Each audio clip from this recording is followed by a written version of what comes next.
Hello, Abnormal Investigations family. I was sitting here arguing with Kaylee, so she had me a little messed up on what I was going to say. She's always yelling at me and running me down and stuff, so. Anyways, guys, I've got an encounter for you today. And also, just to remind everybody, our Patreon video is out. Everybody seems to be loving it, and we're going to be working on another one. March 3rd coming up. March 3rd, we got OCST going to be coming to the show. We're going to be talking to him about the Oklahoma Bigfoot War and some other things that was supposed to have happened here in Oklahoma. So don't miss that live. It should be a good one. Alright, guys, we'll jump into this encounter. I think this one's going to be a little longer than most. So we will see how it ends up as long as Kaylee will leave us alone. To this day, I can't explain how or why I survived this experience. I'm grateful, but when I think about the fact that nobody will ever believe me, that I'll never be able to prove it, and in the end, that I don't want to prove it, I almost feel like I'd be better off without the memory or even telling this encounter. Let me explain a little about myself. My name is Isaac. I'm 28-year-old male, and up until a couple of years ago, I lived near Bonanza, Colorado. God, what an awful place. Online it says the population of the town is about 20 people, which I think is pretty liberal about who actually lives in Bonanza, and technically it's not even a real town anymore because it doesn't have enough permanent residents to be considered an official town. Even though, back when it was a booming mining town in the 60s, it had almost 2,000. My family moved there when I was around 8, and let me tell you, it took weeks to get working power. The highest speed internet was the most barely functional dial-up you can imagine. And there were maybe 3 other kids my age in a 50-mile radius, if not further. So yes, a very remote place in Colorado. To my parents, it was perfection. To me, it was hell. Once a week, we'd make the hour trip to Salida to get groceries occasionally. If the weather was too bad, we'd stop in the dinky little burg of Villa Grove. It was technically where our post office was, and the tiny general store there was the only supply of food or other necessities if we couldn't make the trip to Salida. I had to homeschool, which my parents were fine with, but just led to me being more isolated than ever. You'd think after I turned 18, I'd peel out of there as quick as I could. But by that point, I was so used to isolation in the forest that it just seemed weird to me to even think about leaving. Funny enough, it was my parents that moved around when I was turned 21. They found another property in a different part of the state and moved out of there. My dad gave me an offer. It was a bit more convoluted, but basically it summed up to, I could have our tiny house and a couple of acres we owned, so as long as I stayed there, and promised never to bother him and my mother again. Not really, that was a joke that my dad said. Around when I was 19, my parents had finally figured out a way, and they also figured out that I was, unfortunately, to them, gay. I won't go into how I ended up spending the next 2 years pretty much shunned by them, though.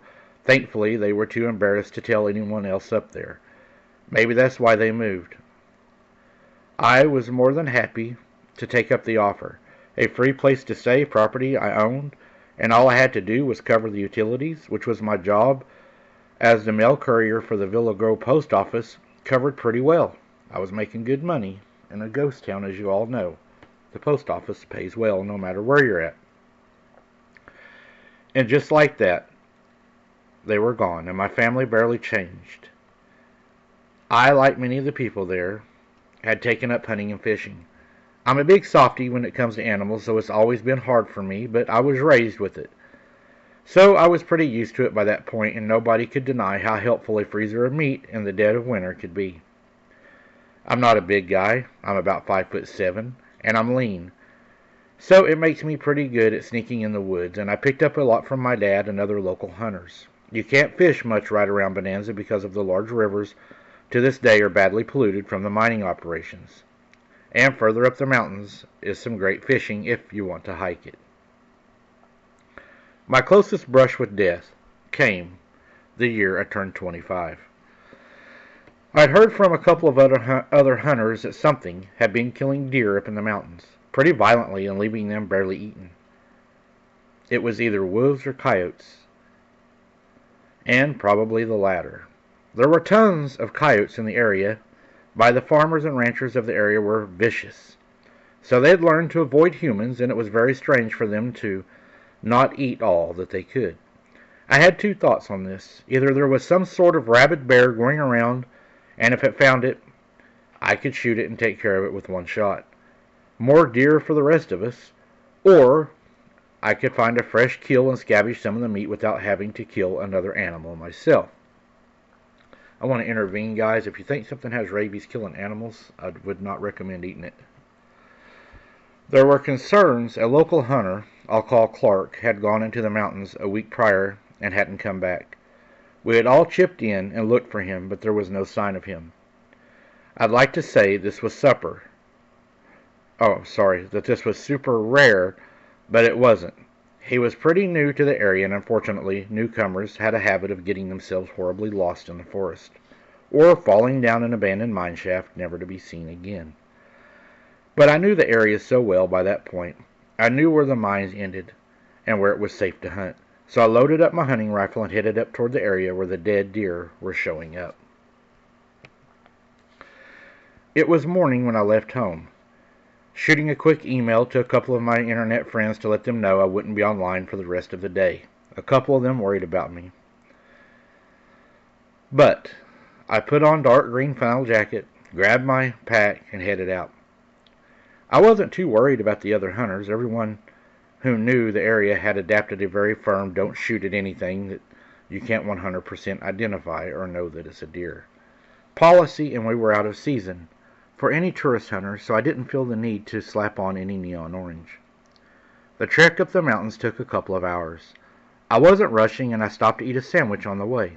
I figured even if I wasn't back by night, I always had a compass, and it could take me back to the road easily, and I brought a flashlight with me, just in case.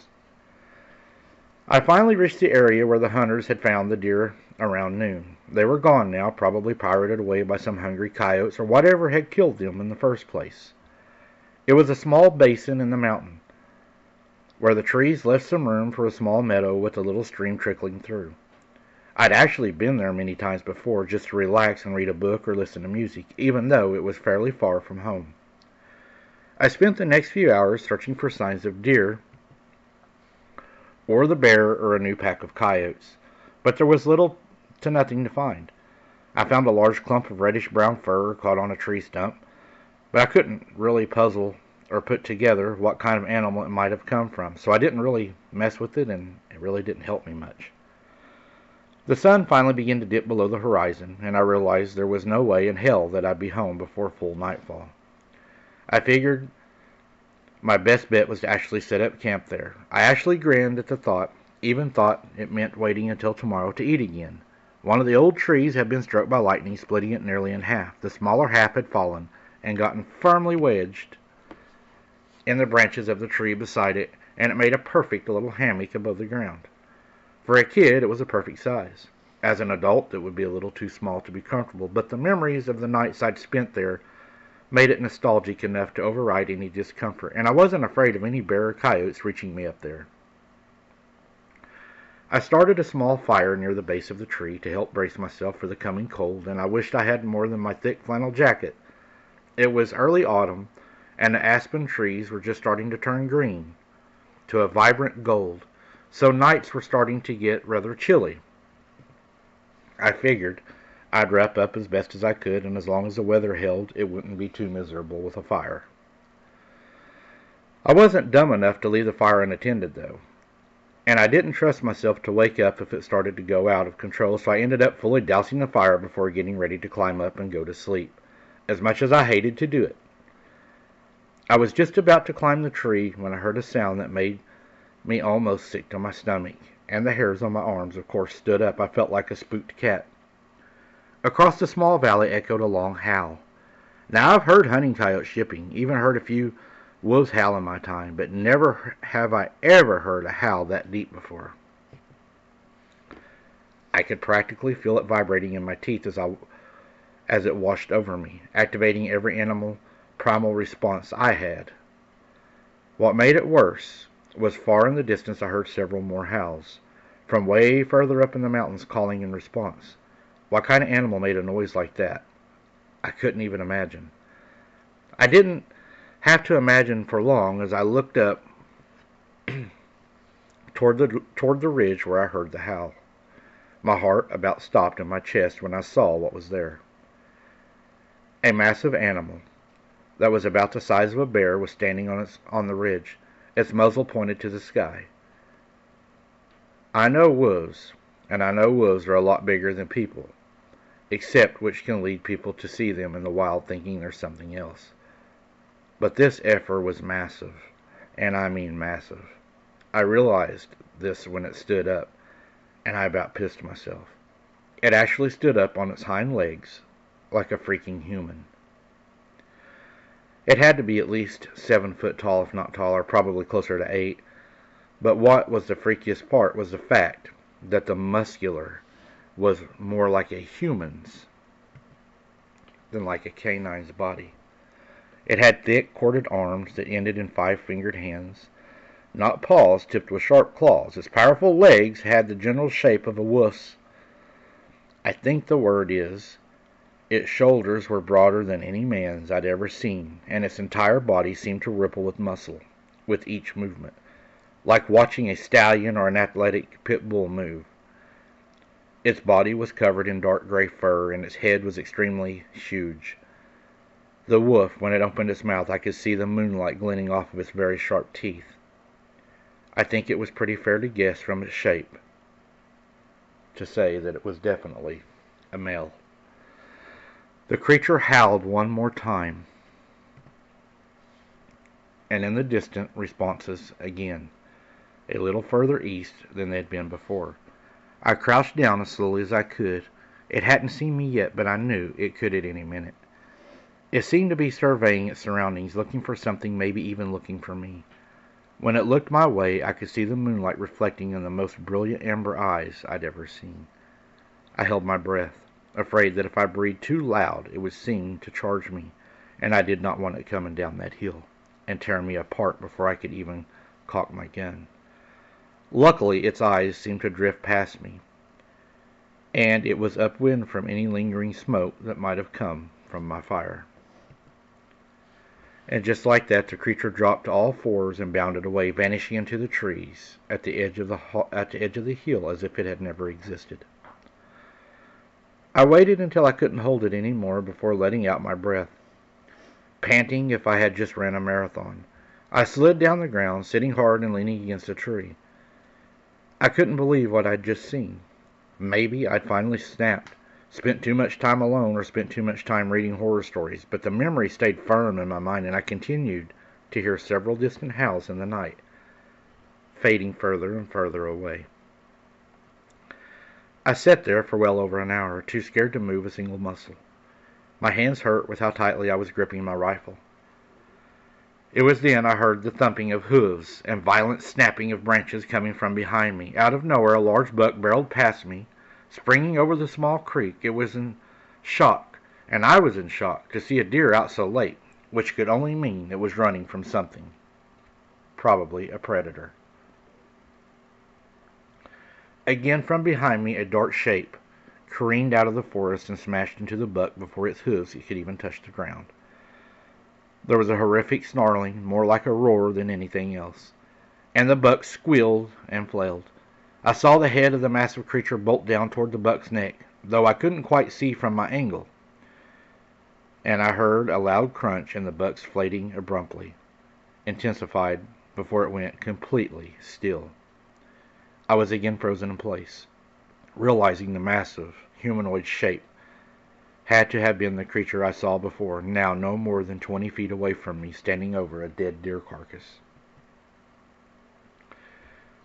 The creature looked up. I could hear him sniffing the air. It was then that I realized its facial structure was very different from the one I'd seen before. Instead of the long, pointed wolf muzzle, this creature had a clearly more squashed-in face, almost more humanoid. And I realized, though, It was harder to tell in the moonlight. It had reddish-brown fur instead of dark gray. Its spine was more hunched, and it was more spindly than the other creature. It rose from its position, and its movements were kind of jerkier, instead of the raw grace and power of the other creature had exulted. It had very little neck, and as it turned toward me I could see that its yellow teeth were a mismatch of flat and sharp, making its mouth look completely wild, especially with the blood pouring down its chin. And when its eyes finally locked on me, I feel my whole body run cold. It didn't actually seem to have eyes, just pits, black pits that no light entered. Even still, I could tell it was looking directly at me. It tilted its head to the side as the buck below it twitched again. Maybe a dying electrical impulse in its nervous system. Maybe the last signs of life. It didn't even look away from me as it gripped the buck's head, slammed it against the ground with the thickening crunch. And then, I swear to God, it smiled at me. God in heaven, it smiled at me. And I knew in an instant that the buck was a lucky one of us three. It growled, and it sounded like someone was trying to euthanize a dog. This thing sounded the most evil, growling gurgle I have ever heard. I could see it shifting its weight down on its haunches, getting ready to lunge at me. I willed my body to move, to run, to shoot, anything. But I was frozen like a mouse in front of a snake. All I could do is stare into those two black pits and pray my parents were wrong about hell, because if I died tonight, that was exactly where I was going. But then another growl pierced the night, a much deeper growl. Suddenly from the east side of the clearing, another creature burst out of the brush, charging the nightmare before me and plowing into it with enough force to kill a grown man. All I saw was a blur of gray fur and a flash of teeth contrasted with the blur of red fur and the fangs as the two creatures rolled over each other on the ground, splashing through the stream. They both snarled and snapped, and it sounded like the most violent dogfight I'd ever heard. It was clearly the creature I'd seen earlier. It was tearing into the second creature, and I couldn't even fathom. Now, if I had to take a guess from the angle it came from out of the woods, I feel like the first creature still hadn't seen me, and it was entirely focused on the other creature. As the first creature got on a solid swipe with its claws, the second shrieked in pain. I heard a hissing screech that made me want to vomit. It was so distorted and so unnatural. It tried to back off of its attacker, but the two seemed to be locked in each other. Finally, my flight or flight response stopped, and I was able to move. I scrambled to my feet, bolting from my position, leaving my pack and my flashlight behind, grinning only, and gripping heartily the gun in my hands, hoping not to drop it. The creature paid me no notice. They was in a life-or-death struggle to notice me, a mere little human, running. I realized I stood very good chance of making it out of the clearing, so as long as the two didn't change track and team up on me, I felt that I was going to be okay. But as I reached the edge of the clearing, I heard a pained yelp and a distorted cry of pleasure, maybe. I looked back to see two had rolled further across the creek, and the red creature was now on top of the wolf creature's chest, pinning it to the ground firmly. It had its claws of its right hand sunk deep in the chest of the first creature, and it tore, and I could hear it. Deep rips across the chest. You could hear the meat ripping, almost like leather being stretched until it tore. I could almost swear the red creature was grinning. I stopped running. I knew this was my only chance, that if either killed the other, they could easily come after me and chase me down in a heartbeat. But something deep down inside me, I knew I couldn't let that thing win. In a trained motion, I brought the gun up to my shoulder, clicking off the safety and lining up the sight. I aimed for the creature that was winning, and not for the injured creature, to make sure that neither one would be able to chase me. I fired. I didn't hit it in the head like I'd hoped. I was shaking too hard, but I did catch it right in the chest, right in the area of the ribs. The creature froze, grunting loudly in pain, and its head seemed to turn a horrifying 90-degree angle to stare at me. I took a second shot, not waiting for them both to react, and it started to rise off the other again. Catching it in the chest, it screamed, as it fell to its back. I then bolted another bullet into my rifle, knowing it was the last one, as I started to run. I ran all the way home that night, hoping that whatever this was had not followed me. I locked my doors, afraid to even turn on a light as I entered the house. I laid in the house in the still darkness behind the couch with my rifle, of course, reloaded and my pistol that I had now grabbed, praying that they did not follow me home. It's been 3 months since this happened. Nothing has happened around the home. Sometimes when I look out into the trees, I feel that I'm being watched. Sometimes it seems like I will see something out of the corner of my eye, but there's nothing there. Do you think they have followed me, and do you think I am safe? I pray no one goes through what I went through that night. I would say that if you shot one and you've seen all that, there's a very good chance that it is definitely probably around your house. I'd be putting up some lights, some trail cameras, and doing everything I could to reinforce my doors and stuff, because if you killed one of those and the wrong one, it may be looking for vengeance. So, yeah. I probably would have kept running that night instead of turning and taking the shot, just let them fight it out. But what's done is done, and now you're going to have to deal with the consequences. So I would definitely be on the lookout, and I'd be waiting for something to happen. Until next time, guys, keep your head on a swivel. Don't be something's dinner, and we'll see you on the next one.